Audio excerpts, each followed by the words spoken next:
Assalamualaikum warahmatullahi wabarakatuh. Salam sejahtera untuk kita semua. Hai calon nurse, welcome back to my channel Nurse V. Jadi di video kali ini kita akan latihan soal hukum lagi, khususnya keperawatan medikal bedah part 6. Langsung saja ke soalnya. Soal nomor 16. Seorang laki-laki berusia 65 tahun datang ke poliklinik mata dengan keluhan pandangan mata sebelah kanan kabur. Hasil pengkajian visus 4/6, TiO 27 mm hidragirum, lensa nampak keruh, tampak gelisah, pasien berhati-hati jika berjalan, tekanan darah 150/100 mm hidragirum, frekuensi nadi 80 kali per menit, frekuensi nafas 20 kali per menit, suhu 37 derajat Celcius. Apakah masalah keperawatan utama pada kasus tersebut? A. Cemas. B. Nyeri akut. C. Risiko cedera. D. Hambatan dan mobilitas fisik. Ataukah E. Gangguan persepsi sensori?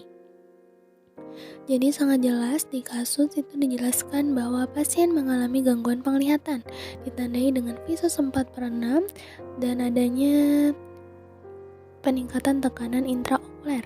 Kemudian pasien juga mengeluh pandangan mata sebelah kanannya kabur.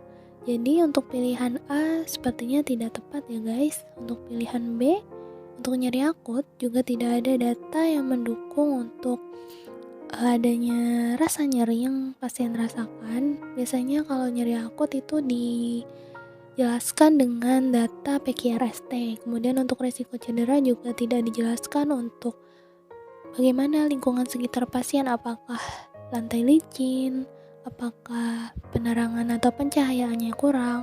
Kemudian untuk hambatan mobilitas fisik tidak tepat juga karena di kasus tidak dijelaskan untuk adanya penurunan dari fungsi kekuatan otot. Dan jawaban yang paling tepat adalah E, gangguan persepsi sensori. Seperti definisi dari diagnosa keperawatan gangguan persepsi sensori itu sendiri, yaitu perubahan persepsi terhadap stimulus baik internal maupun eksternal yang disertai dengan respon yang berkurang atau berlebihan atau distorsi. Lanjut, soal nomor 17. Seorang laki-laki berusia 54 tahun dirawat di ruang penyakit dalam dengan diagnosis UDEM paru. Hasil pengkajian tekanan darah 130/80 mm hidragirum, frekuensi nafas 30 kali per menit, bunyi nafas Rayleigh, X-ray dan EKG menunjukkan tanda-tanda hipertrofi ventrikel kiri. Pasien mengatakan sulit bernafas terutama saat tidur terlentang. Apakah tindakan pada pasien tersebut? A. Nebulisasi. B. Inhalasi uap. C. Batuk efektif. D. Fisioterapi dada. Ataukah E. Posisi semi-fowler? Dari kelima pilihan, kira-kira mana nih jawaban yang paling tepat untuk keluhan yang pasien rasakan? Ya, jawabannya adalah E. Posisi semi-fowler, di mana seperti yang kita ketahui posisi semi-fowler adalah posisi meninggikan kepala dan leher di tempat tidur pasien kurang lebih 30-45 derajat, di mana posisi ini sangat efektif untuk pasien yang mengalami gangguan pernafasan terutama seperti odem paru yang seperti dijelaskan di kasus. Lanjut, nomor 18. Seorang laki-laki berusia 65 tahun dirawat di ruang penyakit dalam dengan diagnosis PPOK.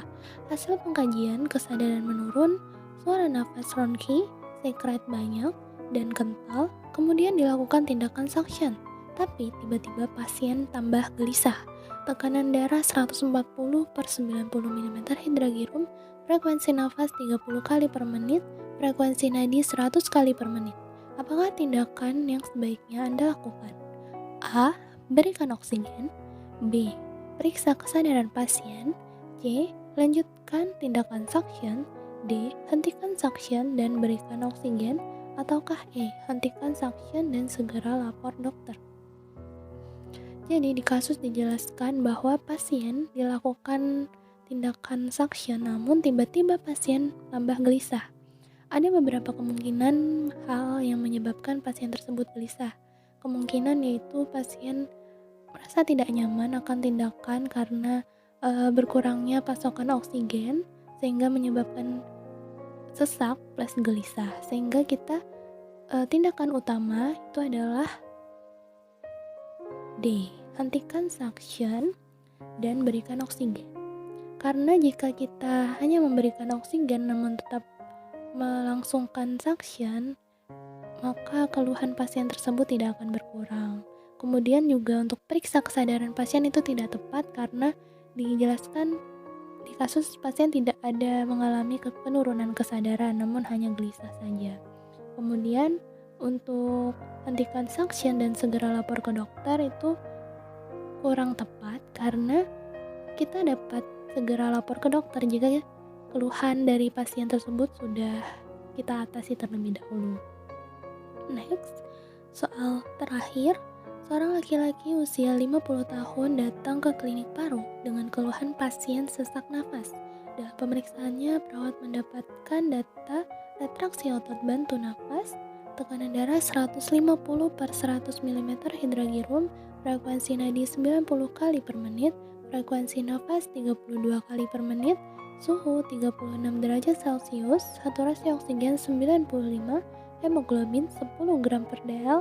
Pasien mendapatkan terapi oksigen 11 liter. Apakah metode pemberian oksigen yang tepat pada kasus tersebut? A. Nasal kanul, B. Masker Venture, C. Masker sederhana, D. Rebreathing masker, E. Non-rebreathing masker. Jadi sebelum kita menjawab kasus atau soal nomor 19 ini, kita harus mengetahui terlebih dahulu dari fungsi serta berapa liter masing-masing kegunaan alat bantu oksigen yang ada di pilihan tersebut. Contohnya seperti nasal kanul itu bisa mengaliri oksigen 1-6 liter per menit. Untuk masker sederhana atau biasa kita sebut simple face mask itu biasanya 6-10 liter per menit. Kemudian untuk non-rebreathing mask biasanya 6-15 liter per menit. Jadi kita sesuaikan saja untuk kasus nomor 19 ini. Di data dijelaskan pasien mendapat terapi oksigen 11 liter. Nah, dari data tersebut kita cocokkan aja dari semua alat bantu oksigen tadi yang mana yang paling tepat atau kira-kira oksigen yang diberikan dari alat tersebut itu 11 liter sesuai kasus. Jadi jawabannya adalah E, non-rebreathing